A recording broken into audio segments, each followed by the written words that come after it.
एक गांव में एक साधु रहता था। वह भगवान को बहुत मानता था। वह लगातार एक पेड़ के नीचे बैठकर तपस्या करता था। गांव के सभी लोग उसकी बहुत इज्जत करते थे। फिर एक बार क्या हुआ कि गांव में भीषण बाढ़ आ गई और हर तरफ पानी ही पानी दिखाई दे रहा था। सभी अपनी जान बचाने के लिए इधर उधर दौड़ रहे थे। कई लोग ऊंचे स्थानों की तरफ बढ़ने लगे। इसी बीच लोगों ने देखा कि साधु बाबा पेड़ के नीचे ही बैठे हैं। सभी ने उन्हें सलाह दी कि वो अपनी जगह छोड़ दें और भाग चलें। लेकिन साधु महाराज ने कहा कि तुम लोग अपनी जान बचाओ, मुझे तो मेरा भगवान बचाएगा। धीरे धीरे पानी बढ़ता गया। साधु अपनी जगह पर ही रहा। पानी साधु की कमर तक पहुंच गया। फिर इतने में ही उसके पास से एक नाव गुजरी। उस नाव में एक मल्लाह था। उसने कहा कि हे साधु महाराज, आप इस नाव पर आ जाएं, किसी सुरक्षित स्थान पर आपको पहुंचा दूंगा। लेकिन साधु ने फिर वही उत्तर दिया कि मुझे तो मेरा भगवान बचाएगा, मुझे तुम्हारी आवश्यकता नहीं है। और नाव वाला यह सुनकर चला गया।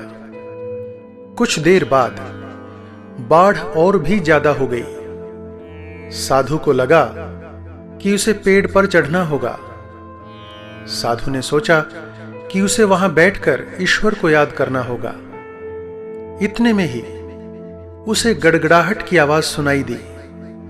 उसने देखा कि एक हेलीकॉप्टर उनकी मदद के लिए आ रहा है। उस हेलीकॉप्टर में बचाव दल ने एक रस्सी लटकाई और साधु को उसे पकड़ने का आग्रह किया। फिर साधु ने कहा कि मुझे तो मेरा भगवान ही बचाएगा, मैं इसे नहीं पकड़ूंगा। बचाव दल भी यह सुनकर चला गया। कुछ ही देर बाद बाढ़ की धारा में साधु बह गया और उसकी मृत्यु हो गई। जब मृत्यु के बाद साधु महाराज स्वर्ग पहुंचे तो उन्होंने भगवान से पूछा कि मैंने तुम्हारी आराधना इतने मन से की, लेकिन फिर भी मैं डूबकर मरा, तुम बचाने भी नहीं आए, आपने ऐसा क्यों किया?